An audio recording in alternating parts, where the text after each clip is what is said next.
you to the Queens Borough President, Jonathan Richards, for hosting this vigil to commemorate Transgender Day of Remembrance. My name is Olivia Valwaa. I am an Indo-Caribbean transgender woman from Guyana who lives in Ozone Park, Queens.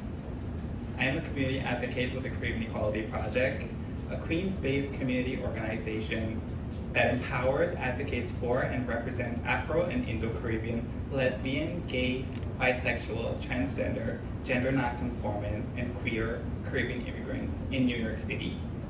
I migrated to New York City in 2018 due to discrimination, lack of access to employment protection, and family abandonment. I first experienced homophobia because of my queerness and femininity growing up in Guyana.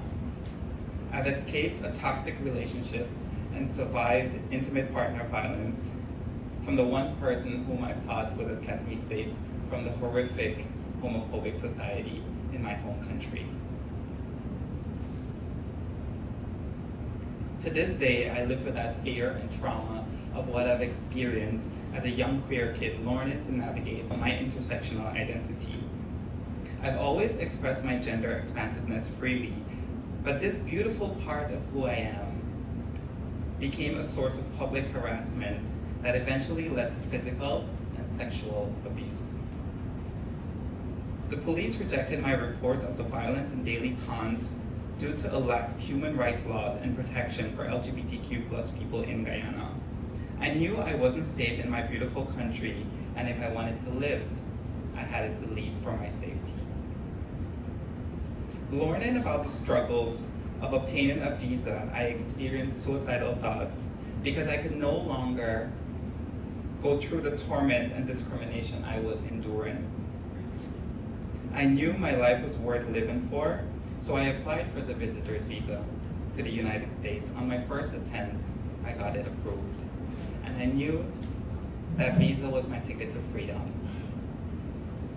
Being a part of the Caribbean Equality Project means so many things to me.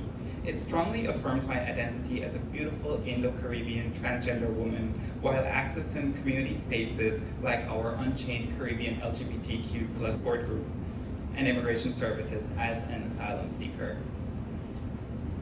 As a practicing Hindu, my faith connected me to my gender identity by allowing me to express myself without fear or judgment.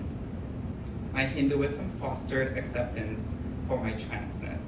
Most recently, I had the honor to advocate for Diwali to be a New York City school holiday, a victory I was so proud to be a part of as Olivia Valwaa.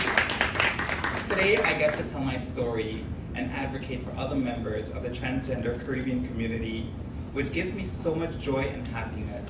When I look at trans icons like Brandy Rodriguez, who sadly lost her life in the fight for equality, and Dominic Jackson, who's an amazing actress and author, it gives me so much hope to continue to fight for trans rights while reclaiming my sense of belonging in this world. Transgender Awareness Week and Transgender Day of Remembrance is a time for LGBTQIA+ communities to reflect, uplift, honor, and amplify voices within the transgender community lost to transphobic violence and publicly demonstrating support while challenging anti-trans legislation aiming to jeopardize my right to exist. Today is a day for collective solidarity as LGBTQIA+ people to harness our power and advance LGBTQ+ rights, to continue fighting for justice. I'm a proud member of the Caribbean Equality Project's Trans Justice Unit, which is led by an amazing Afro-Caribbean transgender woman, Tiffany J. Monroe. Love you, honey. Tiffany is dedicated for fighting for transgender rights and non-binary rights for all trans and non-binary people. She's such an amazing. I also want to uplift our executive director, Mohammed Q. Amin, who plays such a pivotal role in our lives. He empowers us, he uplifts us, and he amplifies our voice. Although it may seem like it's not heard or seen, Mohammed plays a vital role in all of our lives. Thank you so much for being such a great PT.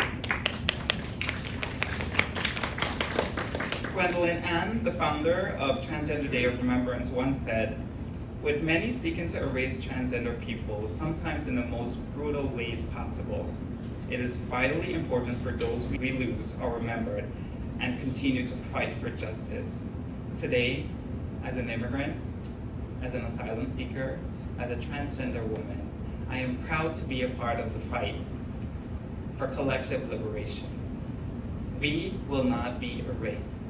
Our existence is resistance. If you have the capacity and you can repeat these powerful words with me, I would love for you to do that. We will not be erased. Our existence is resistance. We will not be erased. Our existence is resistance. We will not be erased. Our existence is resistance. We will not be erased. Our existence is resistance.